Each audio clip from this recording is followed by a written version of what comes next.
anybody else? I think so. I saw Brian today, but then he left a little early, our retreat, and I didn't. He might be joining us. Can you guys hear me okay? We can. Nice to see you. Awesome. You too.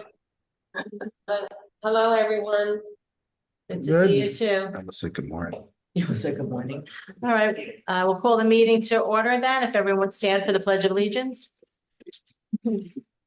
I pledge allegiance to the flag of the United States United States of America. to the republic for which it stands, Stand one nation, one nation under God, visible, liberty, justice for all.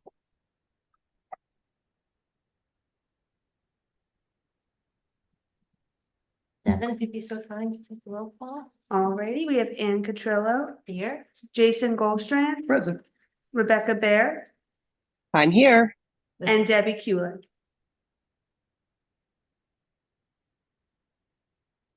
Oh, waving. He's there. I'm here. I'm sorry.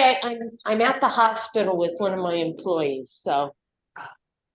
Okay. All right. I'll make a motion to approve the agenda for August 1st, 2024, with members of the committee reserving the right to add to the agenda and to take further action in the best interest of the district. So moved. Second. All in favor? Aye. Aye. Make a motion to approve the minutes from the June 24th, 2024 meeting. So moved. Second. All in favor? Aye. Aye. I have to abstain. I wasn't there. Okay, Very good. thanks, Jim. Okay, for items for discussion, the first item up is Ms. Trinae Laurie for our Be Alliance update. Nice to see you again. Yes, it's nice to be seen. Greetings, everyone. So I missed the June meeting. I was at a conference, so I'm going to cover the months of June that I was not able to do and just discuss a few things. So prior to the closing of the 2023-2024 school year, a newsletter was distributed via email with the staff, which had and contained articles and books to continue learning about diverse topics throughout the summer. The newsletter will continue to be produced quarterly entering the 2024-2025 school year. For the months of June, our months of awareness and heritage months are Pride Month, Black Music Month, Caribbean American Heritage Month, and National Immigrant Heritage Month. June is also recognized as LGBTQ+ Pride Month, honoring the Stonewall Riots of June 1969, which were a catalyst for the gay rights movement in the United States and around the world. Caribbean Heritage Month celebrates the rich and diverse culture of the Caribbean and its diaspora. It acknowledges the significant contributions that Caribbean Americans have made to American society. June 2nd and 3rd is Shabbat, the holiday that celebrates the giving of the Torah on Mount Sinai. June 5th through the 9th is referring to the Hajj, which is a sacred pilgrimage that is required of every Muslim at least once in their lifetime. June 5th is World Environment Day as well. June 6th is World Transplant Day, also D-Day Invasion Day as well. On June 12th is Loving Day, celebrating the anniversary of the Supreme Court decision of Loving versus Virginia in 1967 that struck down all disintegration laws that were remaining in the 16 states. These laws banned interracial marriages until this ruling. June 18th is Autistic Pride Day, and that is celebrating the autistic community by understanding neurodiversity in the workplace. We can offer accommodations that make work easier for all employees. Juneteenth is June 19th, which commemorates the end of slavery in the United States, and it marks the day in 1865 when the news of the Emancipation Proclamation finally reached the last group of slaves in Texas. This day is a reflection on the struggles for freedom and equality, as well as a celebration of Black American culture. June 7th through 10th, Eid al-Adha, which is Islamic as well, and it is a concept of sacrifice or a festival or the feast of sacrifice. June 27th is National PTSD Awareness Day. In July, we have Disability Pride Month. That is the month for the month of July. And Black Hair Independence Day, which is on July 3rd, which is also known as the National Crown Day. This day aims to raise awareness about the crown, create a respectful and open world for Natural Hair Act. It's a law that prohibits racial discrimination based on hair texture and protective hairstyles such as braids, locks, twists, and knots in workplaces and public schools. The initiative addresses racial biases and aims to foster acceptance of natural hair. California was the first enacting this law in 2019, and since then, 17 states have followed suit. July 14th is International Non-Binary Peoples Day. This day was chosen as its halfway point between International Men's Day and International Women's Day. This Awareness Day is dedicated to better understanding those who do not fit into traditional gender binary. As of 2024, 18 US states allow individuals to choose a non-binary option marked as an X on their driver's license. July 18th is National Nelson Mandela Day. This day honors the legacy of Nelson Mandela, focusing on his contributions to peace, freedom, and democracy. It encourages people to dedicate 67 minutes to volunteering or community service, symbolizing Mandela's 67 years of public service. It's a global call to action for people to embody the spirit of Mandela in working towards conflict resolution, democracy, and human rights. And on July 26th is National Disability Independence Day, which commemorates the signing of the American with Disabilities Act into law in 1990. This day is a powerful one for the rights of people living with a disability in the workplace and beyond. It celebrates progress made in ensuring that equal opportunities, access, and inclusion for all people exist in employment and public spaces. Thank you. Yeah. Next is Mr. Eric Forsyth for our communications update.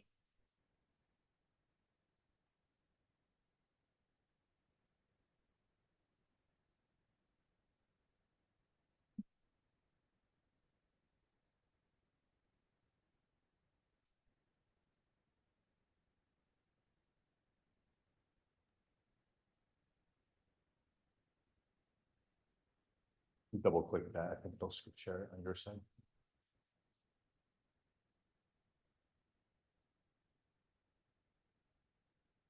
Perfect. Thank you. Good evening. Hey.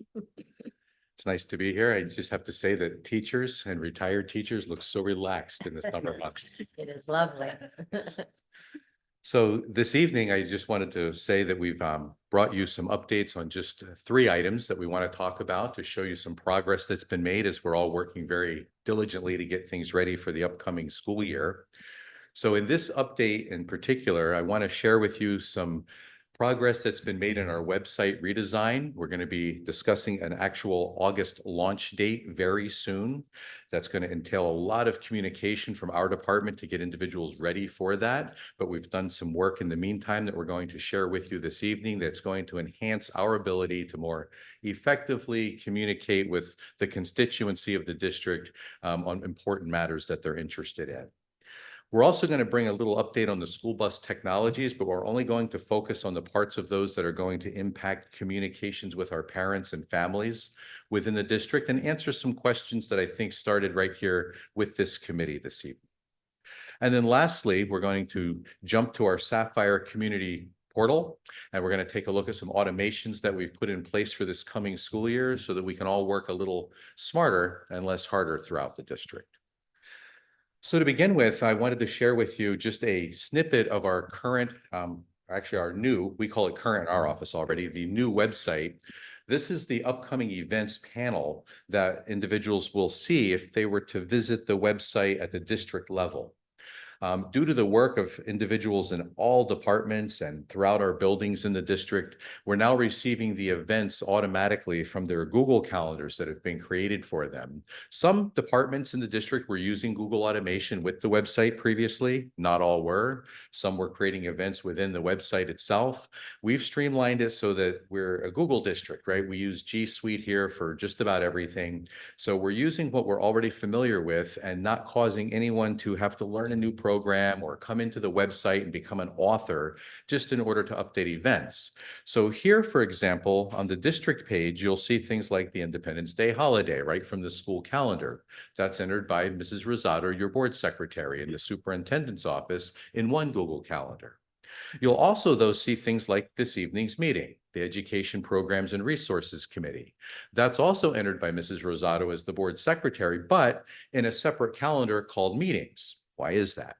Well, if someone were to come into our new website and click on the View More Events button, on the left-hand side, you'll see that calendar. That's the district calendar. That's what they would see on their page if they clicked on View More Events. And you'll see that it includes all of these district level events and meetings of the Board of Education, and in the future, events from the buildings, because we're looking at it from a district level. But now let's say someone came to our website and they navigated already down to the Board of Education. They clicked on meetings. We already know what they want to see. They just want to see the meetings. So it isolates all of the meetings and puts those on the calendar in front of them and hides all of the other information that the other Google calendars contain. Again, for the individual event publishers, they're just managing things like they do every day in Google Calendar in the right place. And then the filters on the website take care of the rest. Now, what happens when you click on one of the events, all of the information that's currently put out there becomes available. So in the description of the event, they will have the Zoom link, the Zoom registration link, even the YouTube connection link for a meeting like this one, without having to go and republish that anywhere in the actual website using Site Manager, for example, which is what we used to use. Again, no interaction with the website admin interface at all, everything handled exclusively through Google Calendar for the users. So that's just one of the areas of the website that we're looking forward to getting out there. Conversely, the building sites, when their calendars open, it will contain everything that the building has published in their calendar and the district level events and meetings. So all of the different individuals that are contributing to the content throughout the district who already have the rights to their calendars are doing that. And it's being integrated so that they don't have to even communicate with one another. The website pulls those into the proper places. I think I see a question from Rebecca. I can pause for that. Sure. I was going to ask, when we put the meeting in, is it possible to switch the order of the links and have the Zoom one first before the YouTube? That's absolutely possible, and we'll make sure that that request gets conveyed to the superintendent's office where those are entered. And just my reasoning behind it is sometimes people want to ask questions and they don't know that they can't through YouTube. And sometimes they see that one first. So habit is you go to the first one you see rather than the Zoom one, so they can more then we'll know who's attending meetings more so, I guess, too. Understanding, just understanding better the basis of your question, I think we can work on language with the superintendent's office to use here perhaps as a standard template that would make it very clear to anybody who's accessing the links that one is restricted in some way. Just so you all know that when one does register for the Zoom link, we do have language on that link that lets them know if they want to participate, particularly at a public meeting, that a registration form is also available and it's part of that email. Thank you. One of the new features on the website that we like, and Mr. Calderon can appreciate this as well, having worked with the directories that have been on the website in the past and how they had to be managed, is the new directory feature. We've integrated that directory feature on the website with our existing financial information system and our Blackboard emergency notification system, so that when our human resources department enrolls a new employee in the district or hires a new employee and provides them with an employment record, the very next evening or that same evening, their directory information, without any human having to go in and enter it, is synchronized with the directory on the website. So for example, when one comes on the website, and this appears on the navigation bars of every single page in the district, they can click on directory at any time.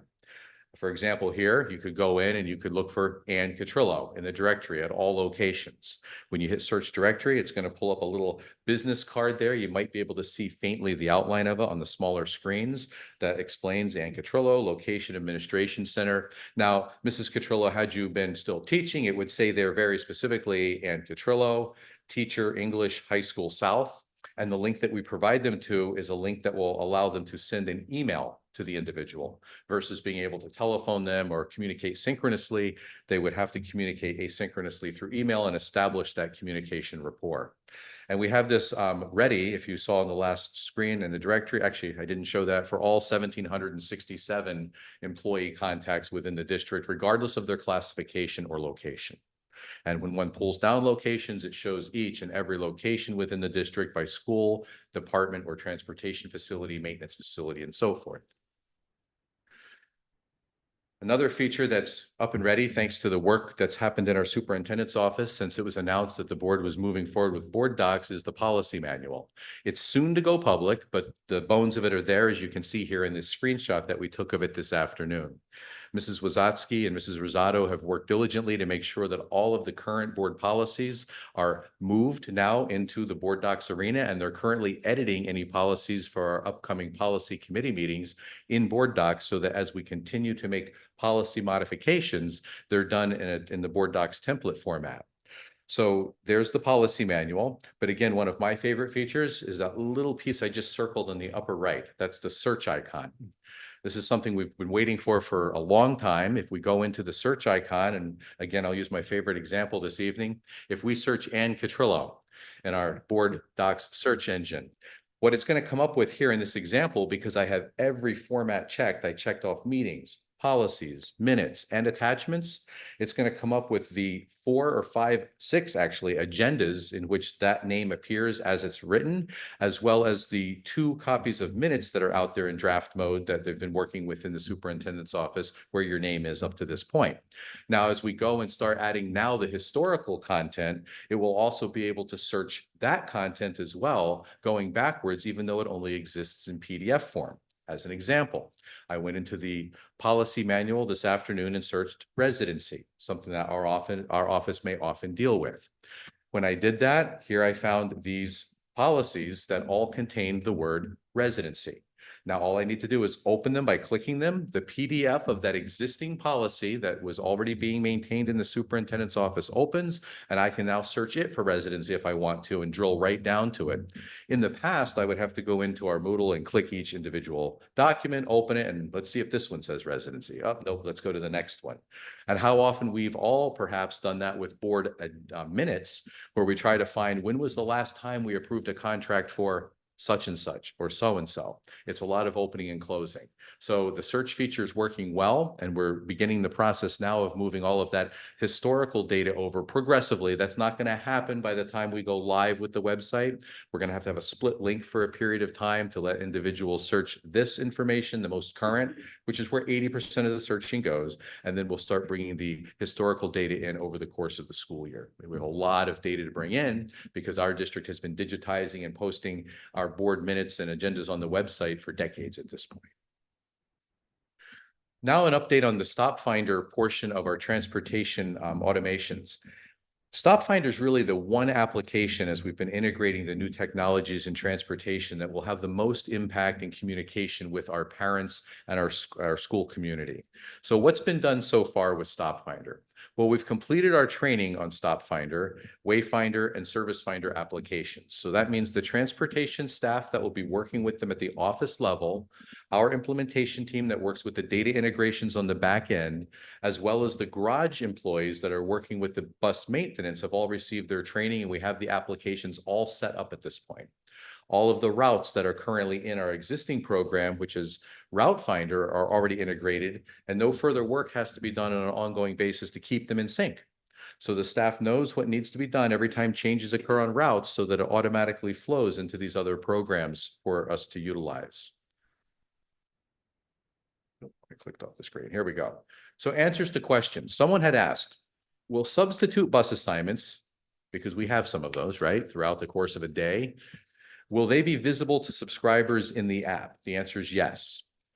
Part of the training that the staff underwent showed them specifically how to make a route change so that the information regarding, I'll make up bus numbers and animals as I go. Bus 55 Whale leaving High School South today is being covered by bus 57 Skunk. And it'll say that so that the parent knows, okay, it's coming and I know what bus or animal to look for. And because of that, their geo-fencing that they set up for themselves or their stop notifications will still work.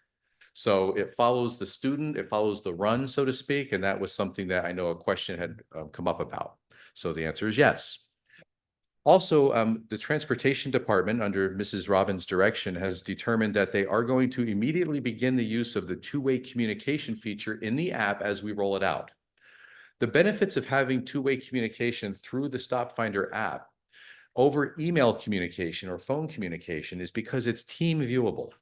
When someone sends information, a parent or a question, they send a question to the transportation staff through messages in the app.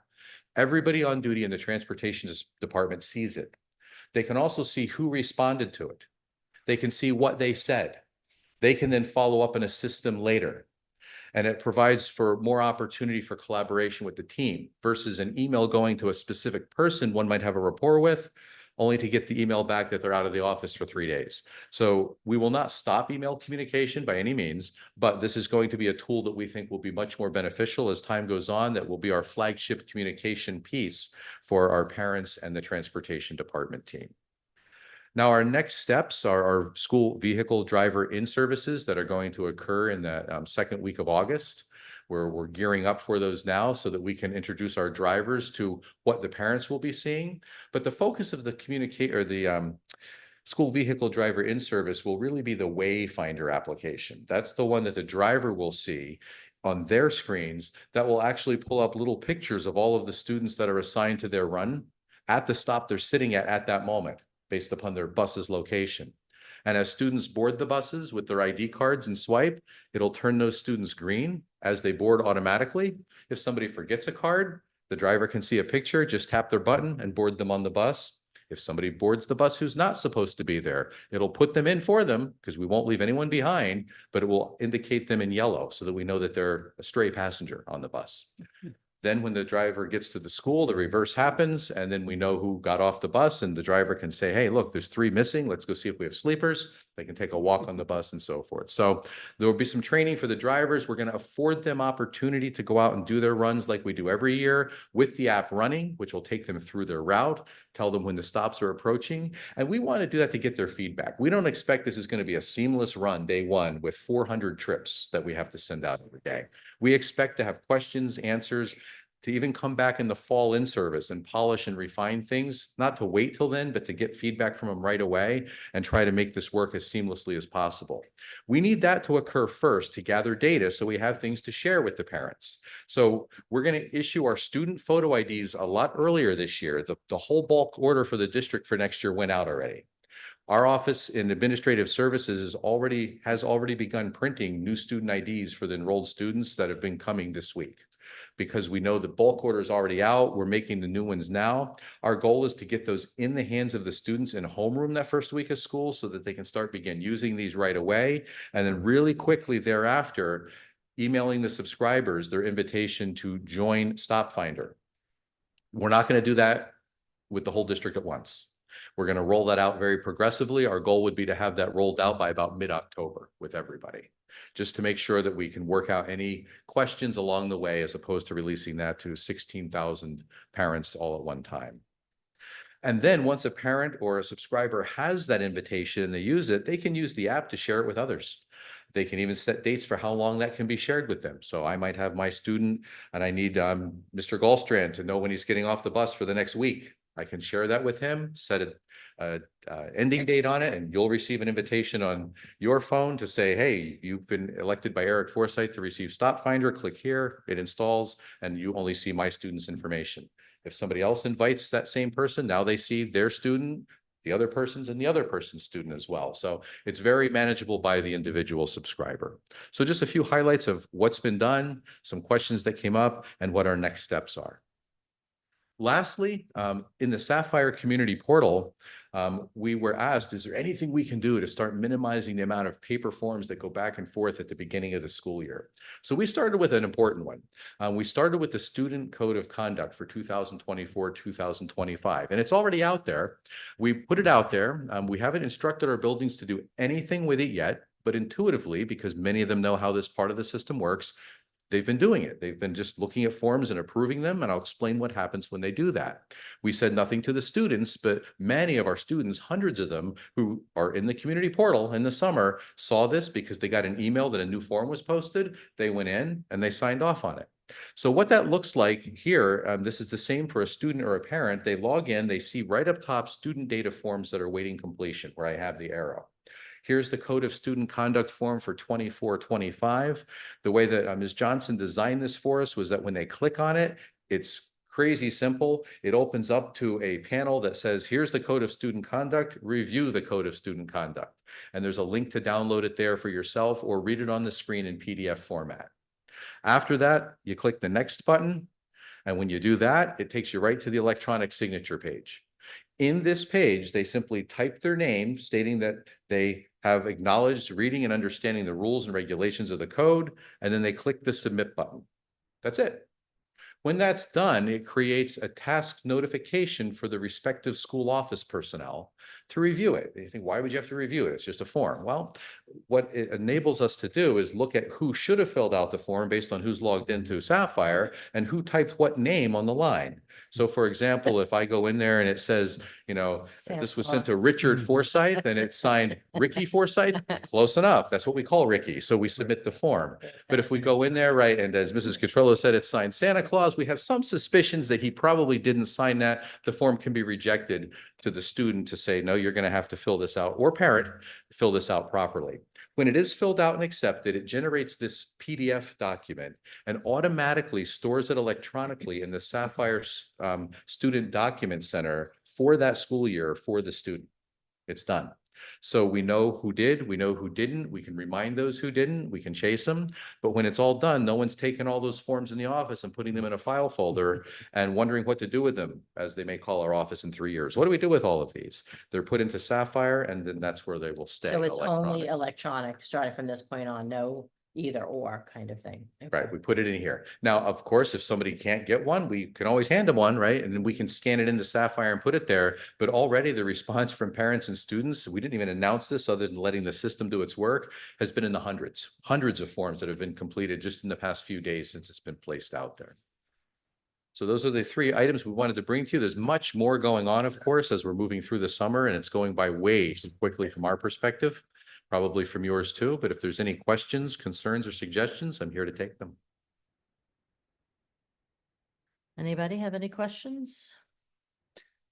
No, I do want to say I do appreciate the Zoom link in the meeting sections. Because it became a little difficult clicking and following. So making that a lot cleaner. I do appreciate that, making it so people can get into there. Yeah. And the staff That's one big that thing. publish those, Yeah. they do a really good job with the tools they've been given, but as you stated, they're not always in the same place. Yeah. That we just want to bring some consistency to it and ease of use for them as well. I mean, as a former teacher, I mean, I really like the downloading. It's so easy, sign off on the code of conduct, because that was always such a task by the homeroom teacher, and try to get people to get them in and et cetera, et cetera. So it's, you know, And even though just here easy. in the current form, they have to type the name, there is a feature coming in a winter release with Sapphire that will enable touchscreen signature so that we can include that as well when the time comes. So we're not there yet, but we know that those things are coming, but this is sufficient and it meets the needs. And something that we just want to keep reiterating every chance we get is the website is being redesigned, not to replace what was there. What I mean by that, we're not bringing everything we had back over. Our website was in existence for many years and became a collection plate for many, many different documents. We can still go on our existing website there today and search for things about the pandemic and pull up schedules and information that if you didn't know better, you would think was accurate. We get requests in our office every week to remove things from the website because somebody finds something that shouldn't be there. The new website will be much simpler. It's going to be information about what's happening now in the district. Here's who we are. Here's when our meetings are. Here's big resources like register your student, apply for a job. Here's the athletic folder. Here's the school meal services folder and so forth. And here's the directory of all of us. Outside of that, there's not going to be the same depth of content. We're not expecting every teacher, every student, every person in the district to be a web author. We want it to be a place that's just much shallower, but meaningful and relevant. So, I mean, the fact that you highlighted 3 areas tonight when you say you will launch at some point in August, will it be more than these 3 areas? Or are you saying that it will be done? I mean, obviously we'll always be adding, but Yeah. I mean, generally speaking, ready to go. Yes, so when we launch in August, we want this new website to be the website everybody comes back to and everybody outside of the district sees. So that's putting us probably somewhere around mid-August, 2 to 2.5 weeks out. We're in the final stages right now of actually getting, excuse me, can I cancel that? My computer is trying to do maintenance right now. We're at the point right now where we're fine tuning things, making sure that the search options have everything in it that we want, making sure that the buildings are getting all of their calendar data loaded. And we have a training with all of our building secretaries called the Summer Secretary Academy. I think it's on August 6th or 9th. I'll have to go look at my calendar, but it's coming within a week just to go over some of these things and afford them time to get it there. Let them see what it looks like we're doing here. And then also getting some of the content situated finally with board docs with the superintendent's office before we go live with the links in here. It's been a lot, and the same with careers and jobs. We're working with our human resources department and frontline to try to get postings published in the new front end, so that when we launch the website, we're not still referencing back to Moodle in any way. And it's a lot. It involves a lot of people, a lot of players, a lot of departments. But our goal is when the first staff day comes, 2 weeks before school starts or a week before school starts, that this is the website that's welcoming everyone back. But to your point, Mrs. Catrillo, it's never going to be done. It's going to always have additions or requests that we'll figure out if or how to put on there. Will the building websites then be located on here as well, that you would click and then go to theirs? And then are they in charge, are those being updated as well? Or like what's the function? Yeah, so the building websites look very much like the district website that we've shown in some of the previews here. We anticipate making that again much more stable. I don't want to use the word stagnant because it's not going to be. We want to make it stable so that they all look the same. We are going to be asking our principals, with the help of our curriculum and instruction department, to put together their message for their buildings for this next year, so that when someone goes on the website, one of the first things they see is the building, a cameo of the principal at the building, and a message from them. That will stay prominently in that portion of the top of their website. Underneath that, they will have the ability at the building level to post to their news blog, and it will just keep the most current things on top. We can also push to their pages from the district page. So if we publish something at the district level that we think everybody going to a school should see, just by a click, we put it there as well. Those pages are very consistent with the district form and layout, so much so that when they go up and click on the top menu bars to do district level stuff, it takes them to those functions on the district page. It moves them. So what the building will have to be concerned about managing, and we're going to teach them, is just the current things happening in their building, the things they want to share about the successes of their staff and their students. All of the other pieces around that are shared elements from our main district page. So for example, when you gave the directory before, when you went to go to a building, if they hit directory there, then they'll get just the teachers that are on staff that are in that building. You're right. So those little subtle differences, it'll be in the same place, but knowing they already went to the East Stroudsburg High School South page, the directory will pre-filter to East Stroudsburg High School South. They will not be locked there. We'll give them the ability to go out and go wherever they want to, but those are the things that will take place. Thank you. I'll let Rebecca ask first. Okay. No, yeah. Thank you. I tried to do Zoom protocol and raise my hand. So I had similar questions to Anne when it came to building level. So all of that is also being updated right now. So my question is, so if I went to South and, and clicked on athletics, theirs would be updated, and so would North be in Lehman and JTL. When you launch it, it'll have the coaches, it'll have whoever applied and got the job within the board agenda, and it would say what we needed to, and schedules would be there just like before for each building, like we would do before. That's my first question. So the items that you spoke about are actually available on external links that the district manager, like Schedule Star, or they have other PIAA links. So in the athletics page that we currently have, and the one that we're building, we're going to be integrating with those external links so that we're not publishing twice. So you'll see that when parents come or students come to the athletics and activities link under links and information on the bottom pane of all of our district pages, they're going to be presented with the same page for all of them. And this is really at the secondary levels. We're going to publish this on the 4 secondary school pages. They will see the page that shows where to go for the schedules, where to go for the tickets, where to go for their physicals. All of those things will be placed right there for them. And And the roster will be updated on a regular basis as well. we will talk And the with coaches will be, we'll talk and then with my other, about those pieces because what we are, I'm sorry, we keep a little out of sync here. Those pieces can be managed on external sites where the information already exists, and we don't want to have to duplicate that locally. If you go on the website today, you can find, I don't even want to say a sport. You might look up a particular sport and find that there's a roster or team information out there that's years old. So we Yeah. want to eliminate that and direct people to where it can be updated and is updated. And if an event moves, it moves, and it's part of the PIAA system. We want to try to, again, minimize the amount of maintenance required by district staff on the website itself or having anybody do the same work twice ever. and then my other question was, so for example, if Brescia or JM Hill was having an event or any school and that principal logged that event on their website, it will then feed to the main calendar that you spoke about. So if I, as a school board director, wanted to see what events were going on in the district Friday night and where I wanted to kind of show my face, all the schools know that they're supposed to put their events, whether it be a PTO meeting, you know, a play or whatever, it will be on there. That's And they're correct. coached to do that. So if you look at the screen I'm sharing now, pretend that this meetings page is a particular school. Their events alone would show on their calendar if you were visiting their page, along with district events. But when you come over to the district calendar and you look at it, it's going to contain the district events added by the superintendent's office, the meetings added by the board secretary, and all of those events taking place out there throughout the district. The user also has the ability to do some filtering. So they can go in and turn certain things off on the calendar if they don't want to see them. But in your example, you could come into the district calendar yourself. You could either visit it or you could come up here to the upper right-hand corner and click one of the subscription links and add it right to your own iCal feed or your Google Calendar feed so that you're getting them pushed right to your phone all of the time. Okay.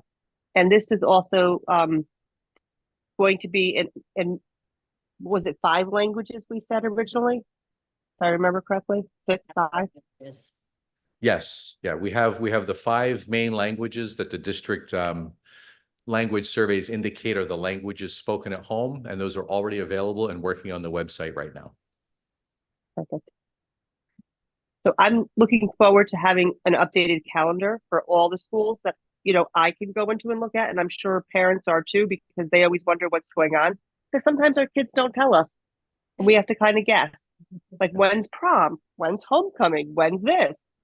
And if it's on the calendar, we as parents and, you know, taxpayers can see what's going on in the district. You know, maybe there's a band concert or something that, you know, somebody wants to go to. They can go, which is nice. It also allows parents with students in multiple buildings just to select the buildings they're interested in. Perfect. Who will be in charge of the building websites? So the websites are the calendars. Well, the calendar is whoever, principal, and whoever else is Okay. associated. Yeah, we've already ascertained the designees for that with the principals and notified them for the calendars, and we already have them entering data. It was the persons who were doing it before. With the websites now, we're going to start again that process. Once we have the template up there, we're first going to gather information from the building and put it there because it's very intimidating to start a template from scratch. We've already built all 10 of those templates and have information in them as placeholders. But again, 80% of that content is coming over from the main page. The portion that they're going to need, we're going to pull from their existing sites as well, 1 or 2 stories. And then we're going to do the same thing, communicate with the building, say, hey, who is going to do this at the building level? In some cases in the past, it's been a principal. Other times it's been delegated to others. So that's next in our list of things. And the reason why I asked that is because you had said before, and I agree. I mean, myself as a past department chair, I was in charge of the department page, you know, and updating pictures and, you know, who was hired and things that we were doing and so forth. So there were a lot of people, and hence why each building webpage also looked different because, you know, depending on who was doing and how many people were doing it, that kind of thing. So that's why I was asking the question, because it really will be less people The involved. so to depth speak. of content that we were trying to curate in the previous website, we had hundreds of authors throughout the Yeah. district. And no one to be faulted. There was a tremendous amount of content, but it was more content than was being read, if that makes sense. We have the ability, we're looking at some pages on the website to see what the traffic flow was. There wasn't any. But when we look at the first 1 or 2 clicks on the website, it's tremendous. And we're pulling the information people are looking at there so that they can find it quickly. We've come to the realization, it's just best practice. Not everything needs to be published there. It's accessible. If there's something that's not there that somebody wants, there's other ways to get it. You can contact the building, you can email the person, you can put in a right to know request. We also have a huge section of data on the current new website for our employees and staff. But it requires their staff Google login to get to it. So that when they click on it, they have to be authenticated like they do for everything else here to Google. Then they'll see all of that information that's really just for them. So the amount of information that's out there for the average user is really going to be down to events, news, and sports, applying for programs, getting tickets, things of that nature. Something I need today. I have one last thing. Going back to the code of conduct. Yes, I know the difficulties of collecting and then giving it to the secretaries. My part's the easy part. And then giving it to the secretaries to organize, put everything in order. Now, when they click on it and they accept it, how will the building secretaries have access to it? And then what will be the procedure from that point with the individuals who, no matter what you try to do, just refuse to sign it or bring it in? So who would be in charge of that? And like, would the secretaries have to follow through and go after them? Would it be administration? So I'll give you a little preview. I'll answer the first part of the question. In the training that we have scheduled for our summer secretary academy, we're going to show them how to do this approval, which they already know. They Right. do this for other forms. They'll be notified of it because when a building office staff member logs into Sapphire in the student information system, unlike the LMS side, it comes up with a task dashboard. And it will say there very clearly, I looked at High School North this afternoon. It said you have 75 forms awaiting approval. They're pending review. The majority of those forms were these code of conduct forms. Any member who gets those, any person can go in and click on that list and they can click on the first form up. So it presents them to them. They don't have to dig for them. It hands them to them. As they answer them, the list gets smaller, new ones come in. We're going to teach them in the in-service how to run the report when their administrator asks for it to show who's outstanding. So at that point, I'm going to stop and say the same procedure that's always been in place when they knew who Will those folks continue were moving forward. is going to continue. Okay. It just means that they won't have to go through the file and keep a separate list and check them off. The system can generate that for them on Okay. demand. All right, that's great. Thank you. You're welcome. Anybody else? Any other questions? No, Okay, great. Thank you. Thank you all. thank you, thank you. Have a good evening. You too. Okay, our next presentation is Osaka for Mrs. Lisa Vituli.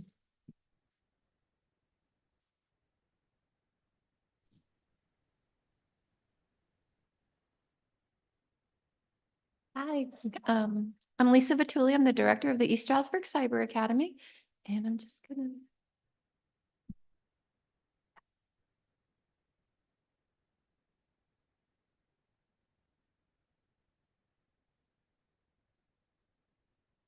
Okay, so thanks for having me tonight. I come every year and I give you the highlights of the previous year. So for the 23-24 school year, we started the year with 241 full-time cyber students, and at the end of the year, we had almost 400 students. And then a slight breakdown. Of the 383, 309 were high school students, which is always to be expected. And out of the 309, 116 were seniors.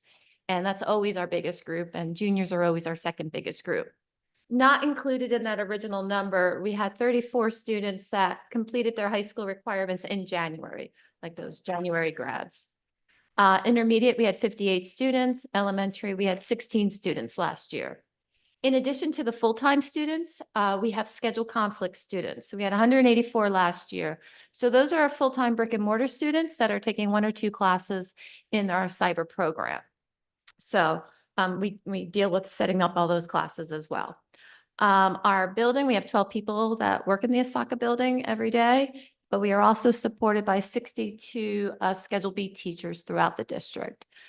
Without them, we would not have a program. So this is our 7th year that we have the building behind JT Lambert. So there's a small little picture there. East Stroudsburg has had a cyber program for about 15 years, maybe a little longer, at least 15 years. So our students in secondary are able to come into this building for in-person support. So if they're struggling during the school day at all and they need to come in, they can make sure that we know ahead of time, but they can come in. We do have transportation available for them. Our elementary students, they come in once a month for sort of a fun day that's academically based. But we have students in 3rd, 4th, and 5th grade in our elementary program. And our teacher, Mrs. Castle, she finds a common theme amongst the grades and kind of has that event for that day. And transportation is also available for our elementary students as well. Just like we had for the past, several years, our middle school art teacher comes into our Osaka building at least once every marking period for each grade level to do the live lessons in art. So they don't have to stare at the computer screen. They have the opportunity to do the lessons. If they can't come in for whatever reason, there are recorded videos and they can come in and pick up the art supplies and bring them home. High school, we've had monthly CPR and first aid trainings in our cyber building for our seniors and our juniors. So we invite them in every month. Dr. Rossi comes in and does that. We have continued with our monthly bowling trips, mostly middle and high school. There are some months that we invite the elementary families to meet us there. We also offer virtual daily help sessions through Google Meet that the kids can just drop in. So if they're home, it's 10:30 in the morning and they're struggling with something and they don't want to send an email or wait for a response from an email, they can just drop in for a live help session. For our SWIDIS this year, we don't have all the same concerns as the building. So this year we tried to focus on IXL since we started the math initiative this past school year. And it was told to us, at least 20 minutes a week doing the IXL would help their math grades. So we encourage the kids to do 20 minutes a week, and then we'd enter their name into drawings if they reached that. We did some updates to our English classes with regards to essays. Obviously a lot of things. Plagiarism has been really, crazy, all these years past, between Brainly and all of that. But now throw in AI and it's a nightmare. I was able to embed Google Docs into the English classes. So for the pre-write, the students had to open up a Google Doc and, enter it, and the teachers are getting notified. In the past, the student could do the pre-write, the draft, and then the final copy before the teacher would get a notification. So our teachers might be busy and not see the draft done, and because it's always there, they can always look at it, but they don't get that notification. So by using Google Docs now, the teachers are getting those notifications during all those parts. And also by using Google Docs, they can kind of look at that version history because the teachers or the students share it with the teacher, and they could see if something just magically appeared all at once, or if it's, so it's baby steps that we're trying to, do things for that. Parent and guardians, we have that in person. Every 99.9% of the orientations this past year were in person for the parents because we want to make sure they understand the program and the expectations of the parents. We have so much to offer and support and help, but we're not in the house. We have no idea if students are doing the work with academic integrity and things like that. So we want to make sure the parents know that they're part of the team and that we're all there together to educate their child. We send home weekly newsletters. I think over the past 5 or 6 years, we've been trying to have sort of community roundtables. We tried to have them in person at night. 1 or 2 showed up. In the past, we've tried virtual. We don't really get a lot of participation. But I think they get a lot of information from us, so I think they get all the information they need, hopefully. All right, so in addition to our full-time cyber kids and our Schedule B, some of the classes in our district do use Edgenuity. So we have some North and South high school classes that have Edgenuity courses. We just set it up for them. Their teachers in charge of it, and the kids can use it as the teachers need it. So I'm not like monitoring that really at all, except for just setting it up for the teacher. The North High School this past year during the second marking period, they had a couple of teachers out for extended period of time. So we were able to set up Edgenuity courses and have a teacher, provide feedback for the students while the students were in the brick and mortar classroom. So they would have a substitute that might not have known the content to help teach them. So we did that to help. And then we also have the vaping courses for all students through 6th through 12th for the district. So they do that while they're in the reflections room or the ISS room. So we've had some monthly activities, they come into our building for the academic support, but it's not really for socialization. So we also want to, reach the kids out for socialization. So in addition to bowling every month, we've had a couple other things we've been adding. So in October, we went to ESU. We also had a game day at the Osaka building that the kids could play, games. And we actually did that on Unity Day. So they all wore orange. It was a nice day. November, the coaches made a really awesome escape room activity for the kids to do in our building. So that was awesome. December, we had a painting activity, like one of those canvas paints. So that was fun. January, snowman theme. February, archaeology. March, we had made kites, and I didn't go outside with them to fly it, but they went out to fly. Don't remember if any of them took off or not. I'm not good at flying kites. April, we actually had Pocono Wildlife come into our building with owls. So that was nice. We had our elementary kids come that day as well. Now, I say all of this, if we had 25, 30 kids come in, it's awesome. It's like a win for us because people are joining our cyber program for, reasons, for whatever reason. So we also invited a class from JTL to come over to see the owls. So that was really nice. JTL works really nice with us. They let us use the gymnasium, when they're not using it. So we can bring our kids over after lunch and they can get a little, just some time off the computer. In May, we had our first science fair. So I have a little video to show you in a few minutes, and our second art show. So Mrs. Kirkpatrick sets up all the art stuff. In June, we had a field day. Just some random flyers that we've had through the year. Oh, I forgot to mention, in March, we wanted to have a glow night where the kids come in with their families and do some art activities with glow paint. We only had 2 sign up, so we had to cancel that. So we'll try that again for next year. We had a day where we're trying to get the IXL, the benchmark tests, there's a certain time frame to do that. So we kind of tried to invite them to all come in and do that, and smart futures and things like that. Summer school's going on right now. Tomorrow's the last day. We have right now currently 114 kids enrolled in our summer school between grades 6 through 12. So that'll be over tomorrow.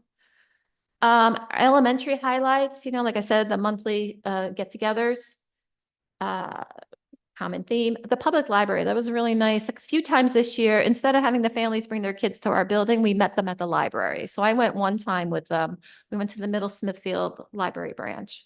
And that was really nice. So that picture in the upper right-hand corner is the kids had their library cards. So they all got a library card. I do remember one parent was like, wow, I didn't know this was here. This is so close to my house. We could come here. She can do her work and, and the parent could, look at books. So that was really nice.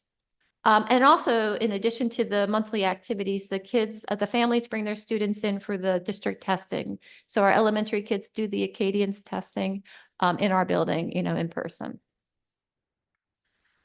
Just some pictures of our highlights from our secondary of the fun days, just the different things that the kids are doing.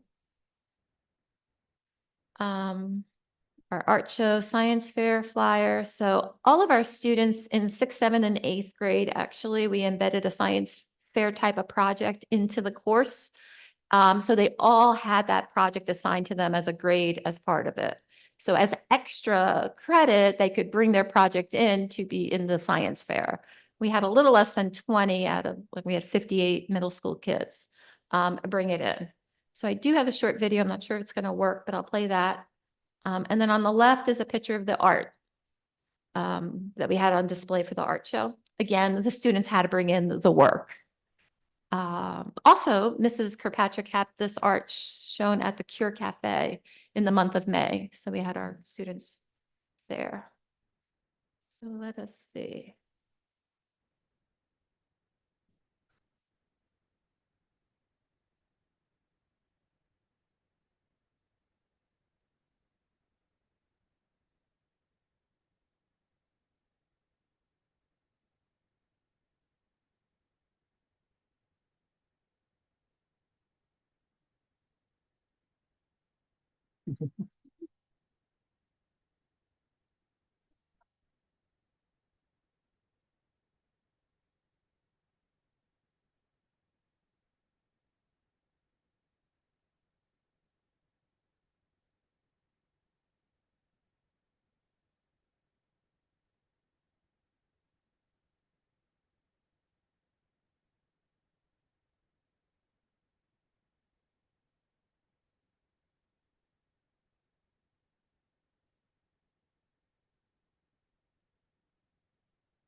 Anyway, the video.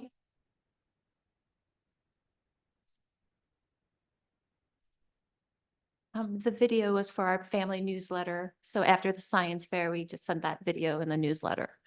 So that was nice. It's nice just to see kids do things off the computer screen. So I just really enjoyed that. Okay, and then my last slide here is upcoming for the school year, or the next school year, revising our attendance policy once again slightly.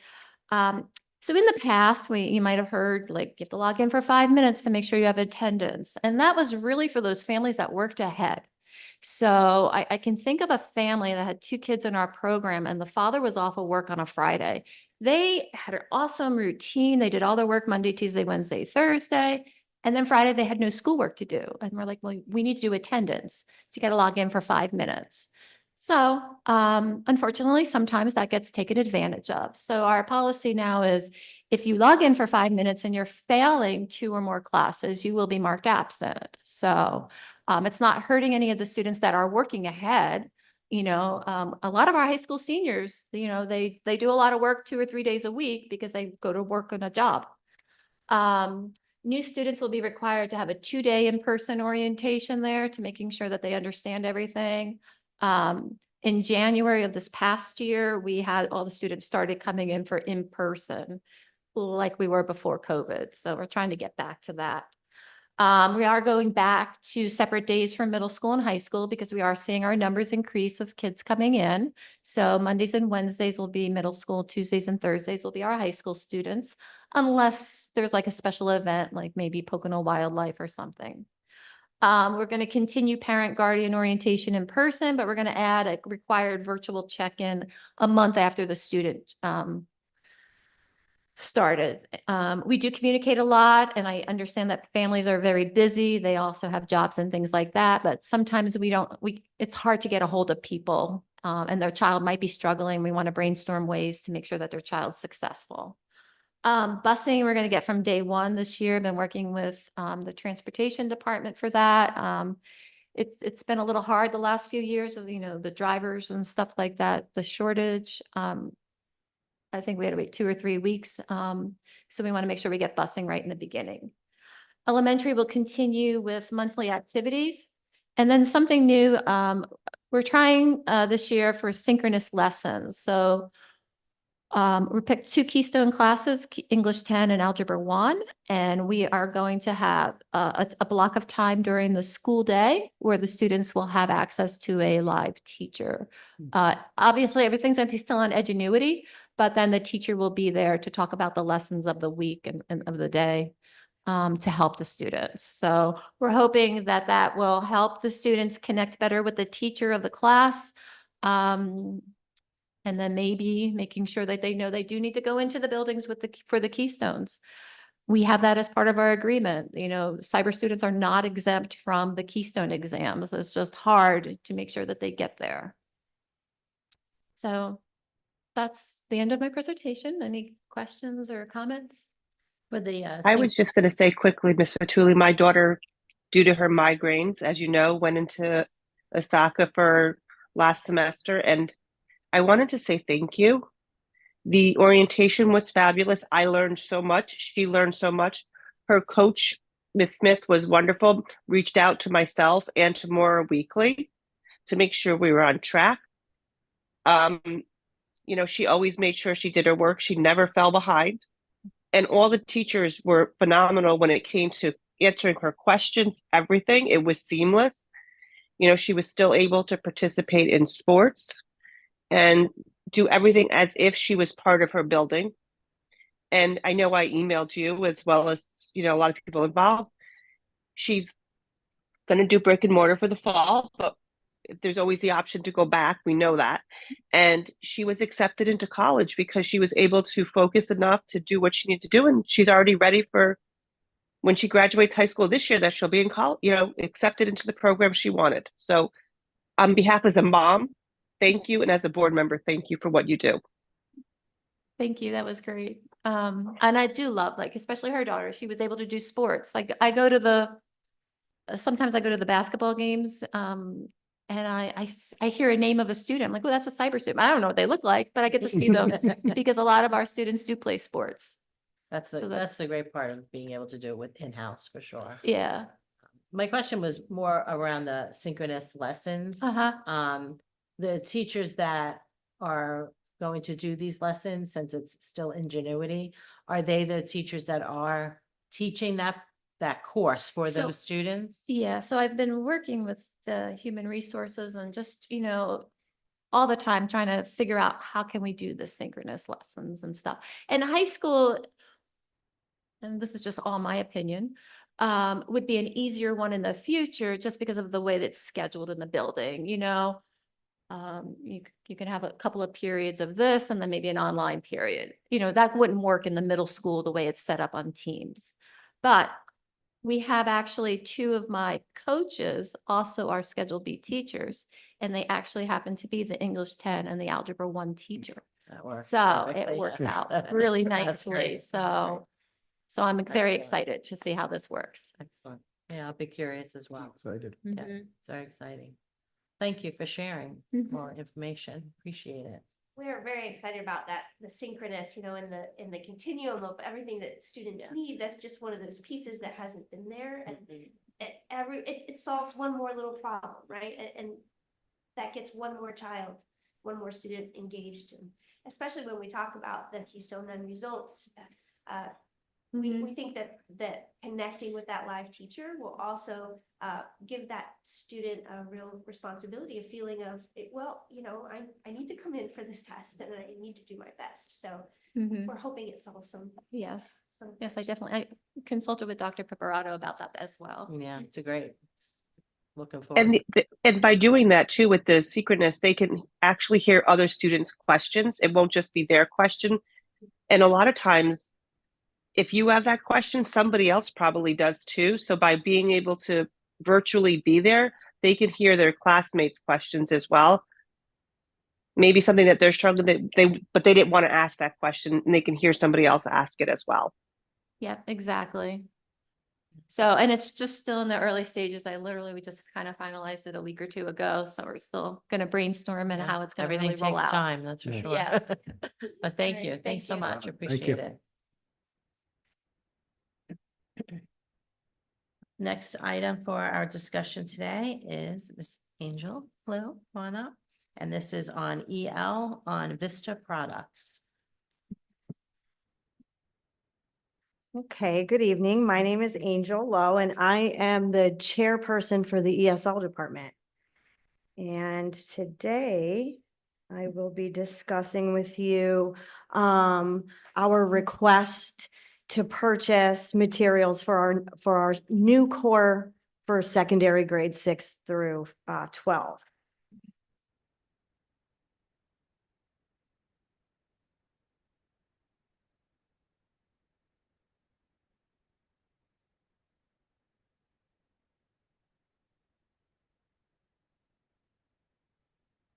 Just give me a moment here. Should pull up my slideshow.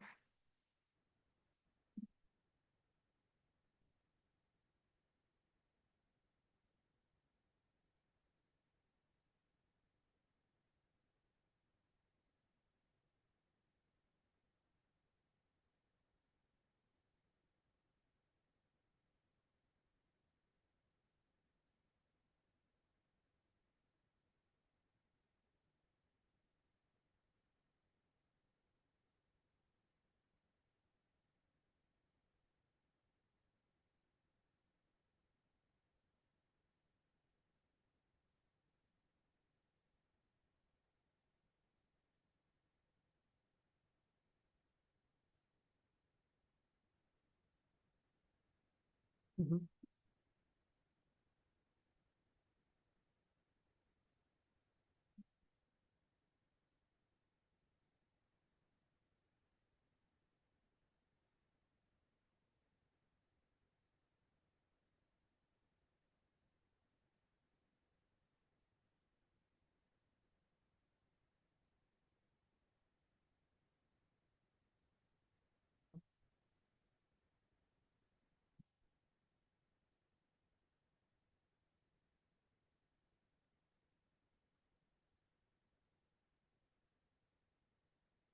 Approve me. I don't know what we would do without him. Mhm.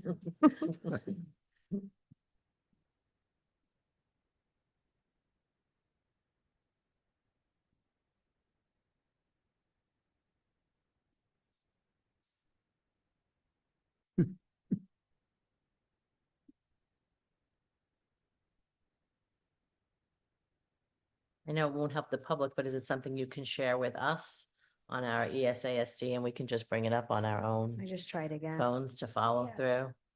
I have it. Actually, she sent it to me.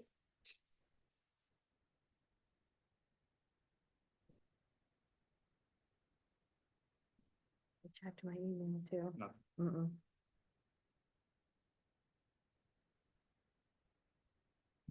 Would you like me to share my slideshow with Yeah, you that'd be very great. This quickly? way you can, Okay.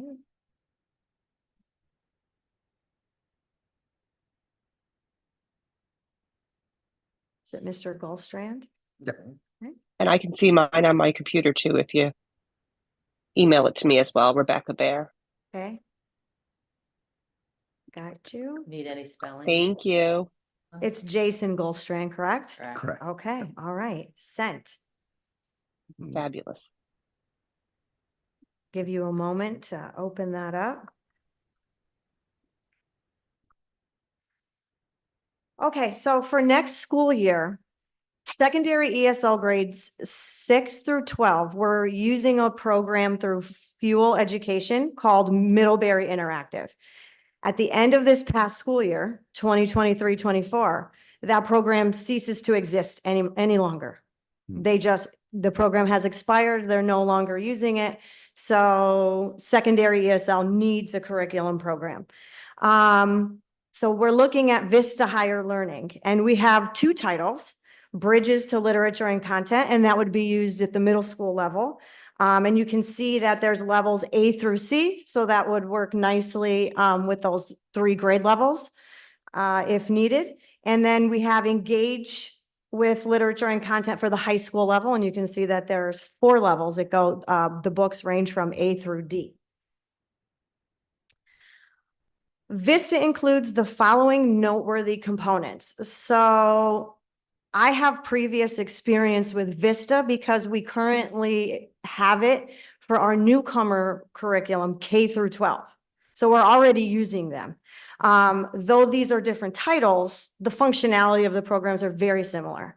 So I did meet with reps and went through a training for the newer titles to just go through all of the components that I know I was looking for in a program and that I think would be great for secondary. So I'll just go through this list. Vista is aligned with Common Core standards. And in the slideshow, we can link to Vista's publication of how they align those standards throughout the curriculum, and also WIDA standard alignments, which in ESL, we use both. We use ELA Common Core, and we use the WIDA standards. Which I'll show you the second point I'll show you in a moment. It's cross-curricular language, which is tied to the WIDA standards. So WIDA standards on the surface, simple in the way that we cover social language, we cover language for ELA, math, science, social studies. And so when I give you a glimpse of the program, it covers language for all of those core subjects that our students are in class taking. Alignment of coursework to various English language proficiency levels. That's the acronym ELP, levels 1 through 4. So we are already using Vista for newcomers. So that really covers levels 1 and 2. These are students who are just entering the ESL program, most likely from another country, and they need to learn the fundamental basics of the language. And we're using Vista for that already. Once students get to levels 3 and 4, they are still receiving sheltered instruction through the ESL program. And so we need something that's going to challenge them beyond that fundamentals program. And of course, that's why it's tied to ELA Common Core. Also, inclusion of all 4 language learning domains. When an English learner is assessed annually through WIDA's access exam, they are assessed in 4 domains: speaking, listening, reading, and writing. And this curriculum in every single unit has those key components. There is a sea of audio and visual supports, which is so important for an English learner. I have some examples here. There's many interactive videos, there's podcasts, student examples, student models. Scope and sequences are included in the program. There's also standard-based aligning. When Ms. Vituli was speaking about ASACA students still having to take Keystones, English learners still have to take Keystones too. And I'm going to speak more for ELA because that's really what the bulk of what we teach in ESL. Students are exempt from the ELA PSSA and the Literature Keystone for 1 year. They have 12 months in a USA school. And after that, they're taking Keystone or they're taking PSSA. And with the ELA or the literature exam, there are no accommodations. They do get accommodations for math and science, but not for or the ELA. So secondary students, I know, are they still taking CDTs? Not this year. Not this year. Okay. All right. But, some kind of district state assessment that isolates those threads where students need improvement. Our students are taking those. We can use those results to kind of drive what we're teaching from the program because we can choose what we want to cover based on standards. The literature selections in here, they're multicultural, so important for our students to see themselves. There's also classic literature included in this series, and I did star that one because that's what makes Vista a standout to me. My first certification is 7 through 12 English education. And seeing that classic literature is included in this and offered to them, I think is very important. And it also includes contemporary literature as well. And I have some examples of that as we go on. It includes diagnostic, formative, and summative assessments and rubrics. Unit and standardized, they're all customizable. We have digital, also interactive, and print materials and resources for both teachers and students. On our side, the teacher's side, we have digital rostering with Vista, gradebook, assignments. Students can access from their cell phones if needed. And there's an Amira component for speaking engagement. For the ESL team, this is really big because when we take our annual access exam through WIDA and students take the speaking test, it is a recorded test where they're speaking to the computer and it records their voice. I have had students who are ready to pass this test and exit the ESL program, and their lowest score is on speaking. And we're like, why? They're beautiful speakers. And it's because of that not being very comfortable with you're speaking to a computer. So Vista has this to kind of give them that practice and experience throughout the year. So these are just some things that really stood out to me that make Vista a standout and most cutting edge for us to adopt for our secondary core. I just wanted to share this. This is genres at a glance. These are some of the literary selections that are in the high school program. I mean, I can look at all the books, all the levels, but I chose high school and it's the level C book. And I put some stars here just to emphasize some of the classics. Just because our students don't have the language doesn't mean that they don't have, some of them don't have plans to go on to a 4-year college. And in order to prepare them for that and to help them to be part of those conversations about literature that are going to be in that academic world, we have a lot of classic literature here. Some to note, we have, they are excerpts, but again, we can get a student from another country in 11th grade, and they can be a wonderful student in their home country. And so they come here and they're really intently studying and wanting to advance academically. So we have excerpts from a lot of those classics to kind of meet them where they are linguistically, but still get them that content. Some examples I wanted to point out, we have an excerpt from Night, Elie Wiesel. We have Walden, Henry David Thoreau. Raisin in the Sun, Lorraine Hansberry. Some contemporary, I have to point out that there's an excerpt from Hamilton here. I always wanted to teach Hamilton. I think there's just so many gems inside of it, and it's so contemporary and so part of American culture to kind of include them in that too. In the other column, under novel, we have Jhumpa Lahiri. She's a contemporary artist with a popular novel, The Namesake. And then if you look at some of the names included under poetry, we have Carl Sandburg, Emily Dickinson, Edgar Allan Poe, Robert Frost, Keats, you know, some big names. And coming from high school, I taught regular English for a long time, and I also taught secondary ESL. And this was something that was missing from the ESL curriculum. Certainly our kids, they go into a regular ELA class as well, but it's different when it's in the sheltered instruction where our sole focus is to meet them where they are and scaffold them and build them. And we can give them this more challenging, vigorous material in a way that they can comprehend it. This is an example of just the unit components in both series in Bridges to Literature and also Engage. The format of each unit is pretty much the same. And I'll just give you a moment to glance over it, but you can see that there's cross-curricular language. We see science in here, social studies, math, grammar, literature. We see the 4 domains of listening, speaking, reading, and writing, which is essential to ESL education. There's writing, right? There's a technical essay there. And then all of the literature selections are isolated there. I'm going to continue. So what makes Vista a standout? Because I did review carefully other programs.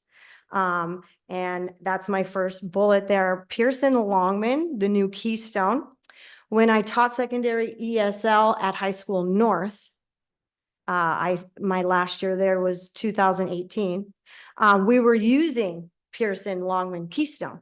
And I liked it because it was aligned to Keystone and it was multicultural and it had all the, so many of the components. But what it started to lack was that digital component. But I thought fast forward 2024, maybe they had caught up. So I met with a rep and she showed me the program. And while they did add some stuff, the digital component was nowhere near where Vista is. I was also a fan of National Geographic Lift. They're a big name. I did research, different school districts and programs that they use. And National Geographic was one that came up. And I really, really liked it at first. And what made it second to Vista was it didn't have the classic literature included.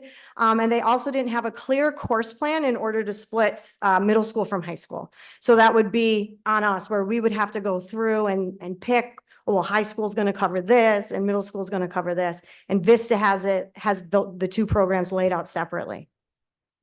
Vista is a big name in language learning resources. ESU actually uses it for their foreign language program. So if you're studying Spanish or French or German at ESU, they're using Vista. I said this before that we're already using Vista for newcomer. So some of us are pretty well versed in it. So, I mean, that's a plus. Students can freely change book levels with proficiency gains. This was another standout for Vista. My experience in ESL, let's say I have a level 2 at the beginning of the year. And as we start going and we're mid-year, I'm like, you're starting to be beyond this. And I don't want to, we don't need to continue with the foundations. We're going to move on to the next level because I can see that you're ready for that. And National Geographic, once you had to choose that student's level and they had to keep it throughout the year. And I really didn't like that because I have many times said, all right, we're ready to advance. Like I said, there's clearly outlined course plans for between middle school and high school. And it's also mapped out for us according to proficiency level. So we know what we're using for levels 1 through 4 until students reach proficiency on the access exam and can exit out of our program. Okay. Any questions? I hope they're paying you. Send it to them. You'll be getting another job. I don't want that. And I just wanted to note that you did, so much work. We've talked back and forth over these past couple months. And as the leader, you've obviously done a lot, but I do want to state that it is also a we. You did a lot of this work with your department. Oh, yes. And with your teachers, right? You're taking the leadership now, but I wanted to be sure that the teachers in the program at those levels had input into this program and looked at all of the different components that Ms. Lowe actually. That was going to be one of my questions, so thank you. That was Absolutely. perfect. We spent a lot of time working together to look through it all and make sure that everybody was on board with choosing this. Now, I understand perfectly that because the other one is no longer in existence, obviously you need to look for something.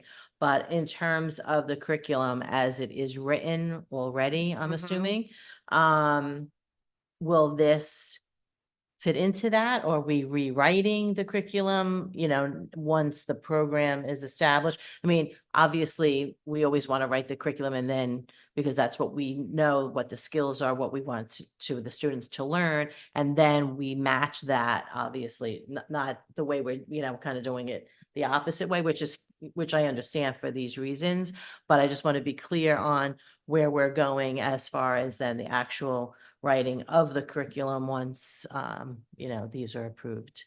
Okay, so our current curriculum for core secondary 6 through 12, the material that's set up for core is actually two resources back. So the one that I was using, which was Keystone, that's what's there. Knowing how, I knew that program very well, and it's very similar to Vista. So the curriculum that's written now could definitely embrace Vista.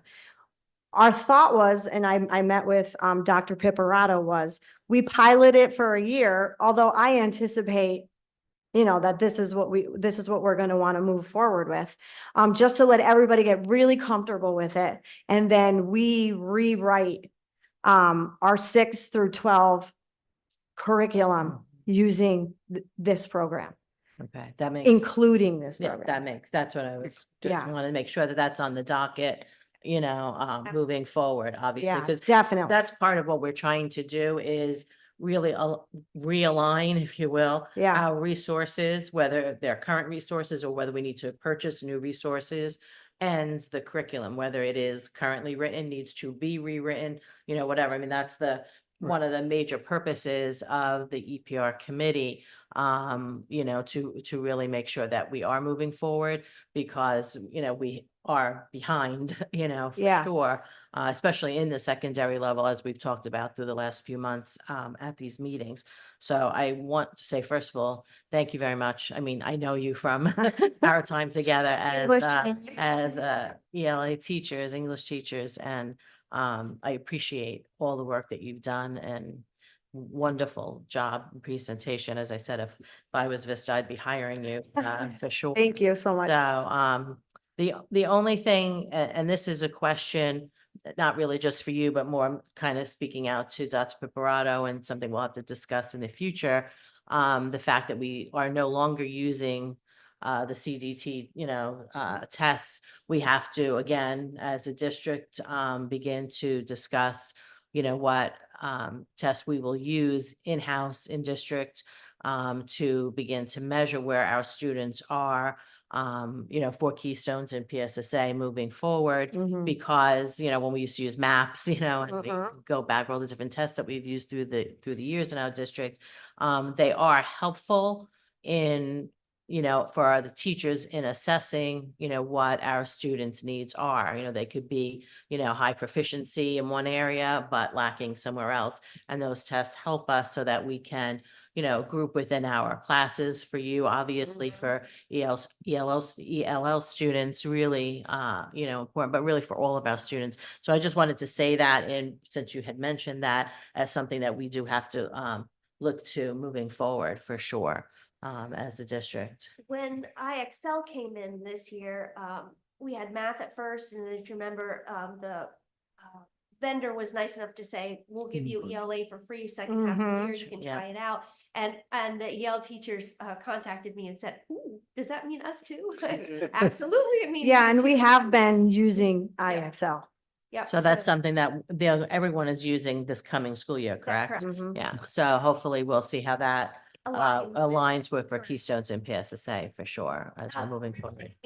Because IXL does correlate very specifically, has access to very specific textbooks. So if we haven't looked yet, remind me to look to see if Vista is Okay. one of those resources to which it is tied. Aligned, correctly. okay. Yep. Okay, and that was part of where I wanted to go.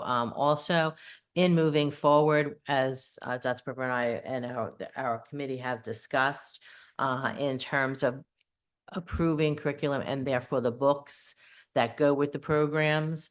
You had mentioned that they're excerpts for the most Mhm. part, but if there are texts that are full-length texts, that's something that, we want to see. Also as we're Okay. moving forward in the approval process. Definitely. Okay. There's still the conversation at the middle level. Different people in our department have had different opinions on how to teach that novel, right? How to do a full book. Do you do it after PSSAs? Do you do it during how do you do that? So we're having that continuing conversation, and obviously that would involve you also. So any resources that would be purchased or that you need purchased separately in that category, we will make. Mhm. Okay, yeah. that And would be also, wonderful. in terms of the classics, for example, is it possible, do we have now, even I don't know, those titles in the native language of the students so that you have the excerpt here in English, that you're obviously moving them, to English proficiency, and different skills that come with that. But at the same time, if they were actually reading the full text Yeah, in their native language, that also, we know the idea of, using different parts of the brain and the fact that these students are coming in, like they could be brilliant, just because they have an English language, lack of proficiency, doesn't mean by any means that they're not brilliant and smart. So, you know, those are the things that we have to look at, I think, also moving forward as part of a full EL program, you know, that we're making them English proficients, but at the same time, we want them thinking in these really higher level skills, which they can be doing also as they're reading in their. Yeah, and So I wasn't sure, you know, where that's we something that are I with would that. love to as a- share with our department, knowing that we have this support now to be able to ask for those kinds of things. Mhm. I recall having a brilliant girl from Ecuador when I was at High School North, and I taught English 11 honors at the same time. And she asked me, having very little English proficiency, can I please take your honors class? And of course you can take my honors class. You're gonna work really hard. I'm gonna work really hard because Yeah. I have to make it accessible Right. to you. But being an English learner doesn't mean that they need to be placed in a basic level Exactly. class. And knowing that we could use those kinds of things and including their native language does amazing things for their success. Mhm. Do we study the excerpt in English and then send the native text home and so that they can get more of the background? That's like, you know, that's just adding to all the wonderful things we can do to include Yeah, them. the enrichment that has to be part of an ELL program, I think is And our paramount. librarians are on. They board are. Yes, with they this. are. They really do Yes, they are. see the value. The research is very clear. Yes, that- very that- clear. That continuing mastery of your home language is important. Mm-hmm. And the tie-in here, and you and I didn't, we talked about this, but we didn't have a further conversation, but I'm gonna introduce this just very quickly. Because we have a new, this new product, we're gonna really focus on that this year as we implement it. But in 2022, Pennsylvania started a program called the Pennsylvania Seal of Biliteracy.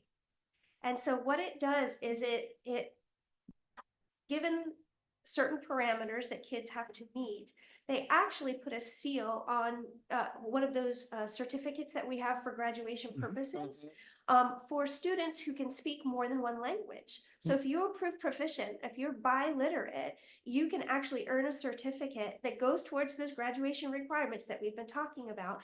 And while that's great for our students who also learn, you know, a world language, it's wonderful for our EL students who are coming in and are also learning English and can nail it. So, and may not be able to work towards some of those other certificate things that are available for our students for graduation. So we will talk about it during this year as we implement this and say, what do we need to do to make this happen? It is very much a local decision. Pennsylvania has allowed the LEA to make a lot of those choices. So we need to have those conversations about how to make that happen. And our population does continue to grow. At JM Hill last year, I had 51 students, which was 10% of our population. And the state does, once your population is 10%, once a school's population is 10%, the state starts to look more intently on the results of English learners. Now, JM Hill has the highest population, school-wise. And we're not near the numbers, let's say, that they have in Lehigh Valley, but it's continuing to increase. And I think that's an amazing thing. JM Hill is an amazing place, full of bilingual students. As a bilingual student, I totally agree. Excellent. Anybody else have any Awesome. questions? No, or- All right, Okay, thank you so much for your Thank time. you I so much. appreciate it so We much. appreciate it. Thank you. Appreciate you. Thank you. Absolutely. Right, then moving forward, I know Dr. Bradley couldn't be with us, but I think you were just going to kind of give us a quick summary of the elementary curriculum documents. I mean, I can actually talk about them. We received them, if you remember. Yep. And we had, at least I know I had made some comments originally at our last meeting on the ELA curriculum, and there were those few corrections that were made. Then we also had the math curriculum to look at. I don't have any concerns Yeah. with that. I'm opening it up to I know. the rest of the committee. If anyone has any comments, concerns, questions on that, I didn't see anything. assume not. Okay. No comments. I looked at it, but some of that math stuff, I was like, beyond me, So. but I did review it. Okay, so then I think we're good there. All Super. right. And then the last is the standardized testing district results. And Dr. this is Cabrera? just an informational piece for you because other districts may, if you have contacts with people in other districts, you may hear, hey, testing results are back and why aren't we hearing about them? The testing results in Pennsylvania go through a couple of quality checks before they're really released to the public. And they usually do that around the end of September, beginning of October. And those are the official results that then have consequences for schools and districts one way or the other. So we chatted about it and thought we didn't want to pre-release test results because there are computations and they're before that quality control, the data has been cleaned. And so we're going to wait until they're actually published in Future Ready portal. And then in October, wait for us then to hear not just the standardized test too. We've talked a lot about the fact that the test isn't the only thing that matters. But we've not identified since I've been here, well, what does matter?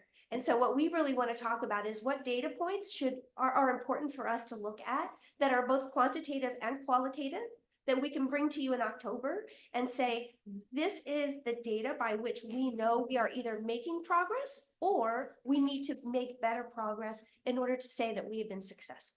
So look for that from us in October. Excellent. All right. Thank you. Any questions, No. concerns on that? No, thank you. All right. Are there any public comments? None? Thank you. And then we'll move forward to our advisory recommendations for consideration by the Finance Committee and or by the Board of Education. The first one is Reading Eggs renewal for elementary buildings in the amount of $11,464, fully funded by Title I. So moved. Second. Any questions? All in favor? Aye. Aye. Aye. The second is the approval of the high school. I'm adding CP, college, math One curriculum. of this is honors. Okay, The one is, calculus doesn't exist in CP. It's Okay. only, it's an honors level. So right, we could so, put okay, so just so that we knew, I just wanted to reiterate, I guess before I'll finish reading that. When we had looked at the curriculum, I know we've talked about this before, that we do want to have the curriculum written in the 3 different levels if it is, obviously being offered in those levels. So as long as we fully know that, then I'll just read as is. Approval of the high school math curriculum distributed at the June EPR meeting. So moved. I'll second it. Well, any discussion? All in favor? Aye. Aye. Aye.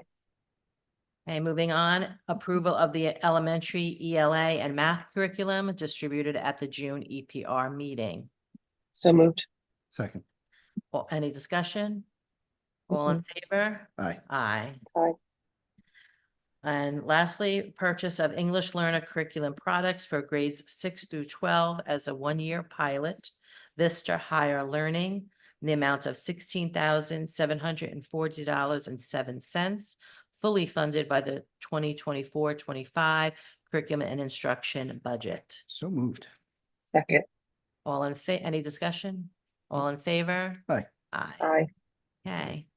Anything else, Dr. Cabrera, that we missed for the board? no. Okay, great. Then our next meeting is on September 5th, 2024. Just for the members of our committee, I will not be physically present, but I will Zoom in for that meeting. So if one of you may want to just maybe lead it here, it might be easier. But Let us know whatever you want. We're there for you, Ann. thank Whatever you you, need. appreciate that. Okay, and then I will make the motion to adjourn. So moved. Second. All right, Okay. all in favor. Good night. Good. Good. Thank you, everybody, for accommodating me on Zoom so I Thanks. can travel for work. Have a safe travels home.